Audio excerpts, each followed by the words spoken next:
Assalamu alaikum warahmatullahi wabarakatuh. Jama fo hiwrama jarnama kala ko do fendo saydo Sedlou Baldé ka hande do juma 4 avril 2025 4 avril 2025 April 4 2025 10h32 minutes heure de Conakry même heure du côté de Beyla. Merci. E haray ko adi kon taw yotaɗo purement ɓuuri hewde ko fi IFDG haɗa fi batanema ɗi circulaire yaltiɗi ɗo hanki o mémoji ɗi ɓe yaltini ɗo hanki ɓe holli haɗa secrétaire fédéraux ɓe IFDG ɓen ka région forêt ka région hottuguine wondema ɓe torike yo président Souleymane Diallo accutu parti wonta président d'honneur haɗa kadi ɓe waɗi kadi nder to ka mémo toon wigo yaltinaɓe ka parti ɓe fof ko artire ka parti so faɗin piiji haɗa ko ɗum faala yettugo fimuno ɗo seeɗa jama o faama ko addi kon taw ko andigol jama on mémo windaɗo ɗon ɓe tippa e secrétaire fédéraux ɓe ɓen ɓe fopret maɓɓe minataɓe fof ɓe tawaka dey ɓe anda kono ɓurɓe hewde maɓɓe ɓe anda seede ɗum ɗon haɗa demanti waɗi joni o secrétaire fédéral on kañum Abdoulaye Kourma Sengo Beyla laminaɗo ka IFDG secrétaire fédéral on o holli haɗa goɗɗo andinamo fi ɗum ɗo anda fi o lettre hande o anda fi lettre janggo haɗa o lettre ko ni o yirma ka réseaux sociaux haɗa pour le moment mo réservi taw portugo plainte kono haɗa président Souleymane Diallo andu ka o joguiti parti on ɗo e ka o yiɗi parti on ɗo e ka o hooli projet de société parti on ɗon ko ɗo woni kanko fédération IFDG Beyla o haɗa kadi réunion ji go kadi no woodi fewno ɗo sayɗo ni kamen on haalanɗo Sengo Hottuguine e Sengo forêt nokkuji go toon kadi haɗa so juma o juulama ɗo no gasa hewta toon haɗa communiqué constitution ji wawama waɗede so Allah lanɗo jaɓi par ce que fi honnu haɗa o mémo ɗo ko adi kon taw ko responsable joga bureau politique tawa windugol ɗum ko windani ɓe oɗo ɗum ko Joachim Baba Midi Mono ko kanko halfina cellule de communication ka parti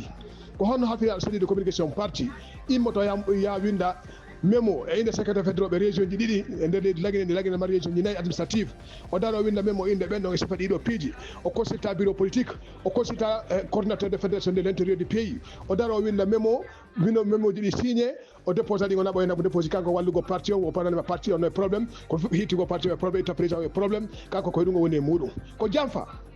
mo hulali wolugo gonga o wolali gonga ko fenande o wolta Joachim Baba Midi Mono a yalti ka duwaka yaltude neɓino mirmiji ne wadde ɓawma kono a sollitini ko yimɓe ɓe woni ɓawma ko wigol haɗa ɓe hoolakima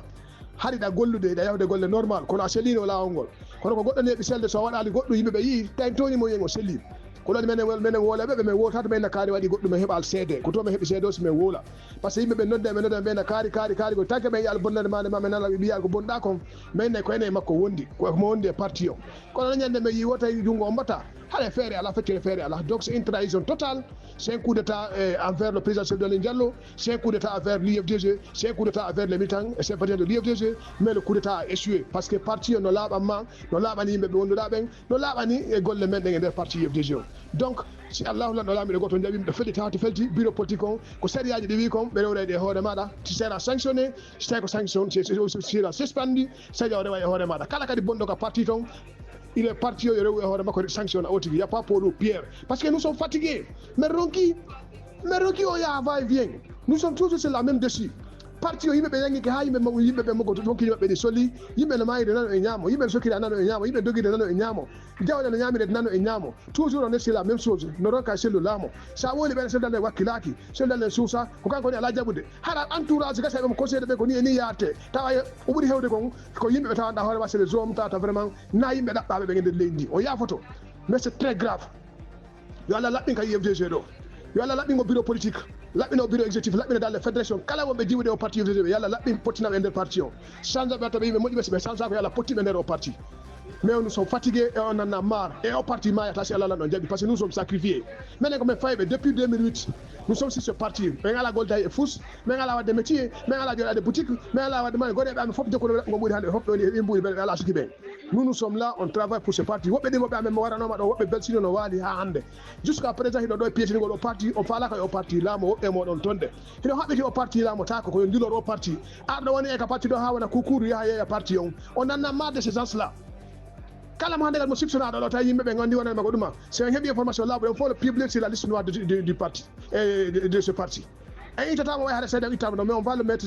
un courant devant son nom parce que on en a marre de ce manigance donc fédération ñi ɗin ɓe tawta e koko wayi ɗo ɓe foftata minataɓe fof ɓe tawta de mais ɓe fof ɓe tawta et finalement qu'est ce qu'il a fait c'est de revenir accuser des membres de la cellule de communication wona ali ko nayi woɓɓe gon to ina wonade maɓɓe noddemo yennamo waɗa so ɓe bonnamon inde naga ɓe bonnema inde a reconnaissé ka lettre de cellule de communication ko winduɗa ko wonanema ko an windinmi winani ɓe mémo o an ko a wani ɓe windugo mémo pourquoi rédiger un mémo pour des fédérations de plus d'une dizaine de fédérations kamɓe ɓe jangga c'est des cadres qui ont travaillé certains dans les Nations Unies dans tout ce qui s'ensuit c'est une manipulation politique totale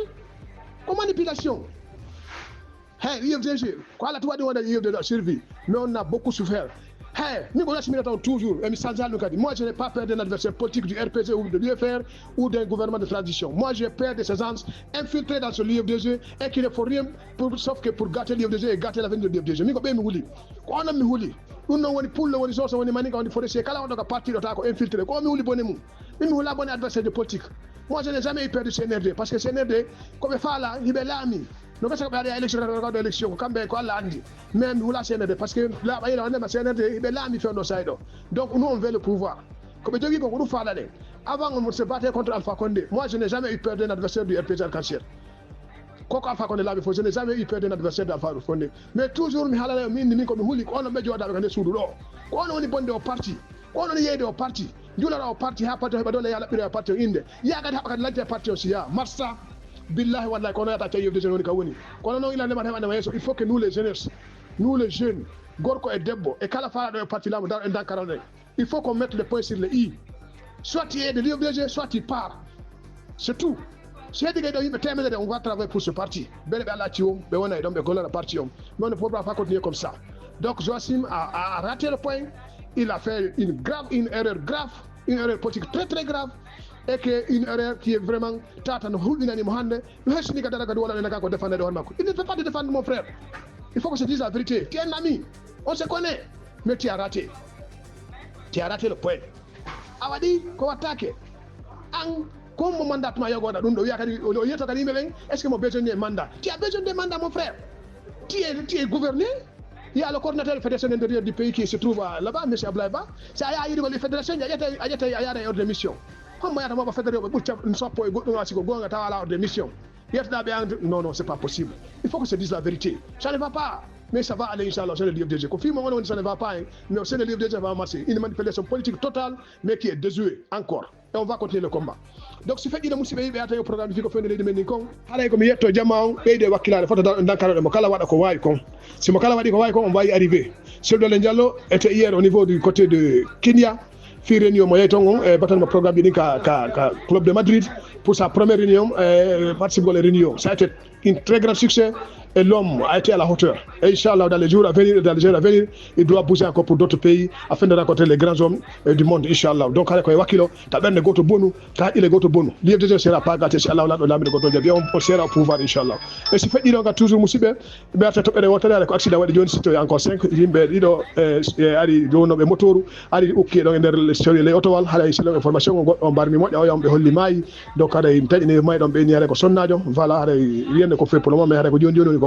il a juste peut-être 15 à 20 minutes donc il y a fait il ben ya fa da ya fa hale to be motoji wadu go lene e dendi parce que motoji din no wata jama moja e so feddi da musu be yaade sengo sigiri e sengo to ina ande hale donc il est pas là humpito to wona ma sonnajo tata hale wori o tata hale feddi to nokkure sous-préfecture go ton tawata hale e sonnajo discussion wadno moja dum ko wete don der kitnyaaw fi surugol mo kon hale woni yedenda mo la ta sonnajo be konti hale ko arbe yimbe jeyabe no ko nembe wadi yedenda mo hale ga buron jasama wala piro fi kay tinirgo mudi de wobbe ni nyamaka ha sonnajo finalement on ka surrede ton be jetti fudo kadi be atiri mo sengo hakkunde sigiri kankan donc hale ko toni ko surrida donc hale kawe ki nuri nder sigiri do donc to yala mo inange e so fejji to de ko nakkido seeda hale ko sagata kadi be holli woni ko mai ender dixin hale ko kanko joodiat ki makko ko piri ka suudu makko hale be holli wonanema kanko mai donc hale be wayi go fure on ton hanki bimbi hale pour le moment e sonnajo jiwo mo be holli hale mo piri mu wado mo on do yaka taw donc hale on entend de suivre les dossiers et sont en cours donc hale fawtna mo jannama min on juma mubarak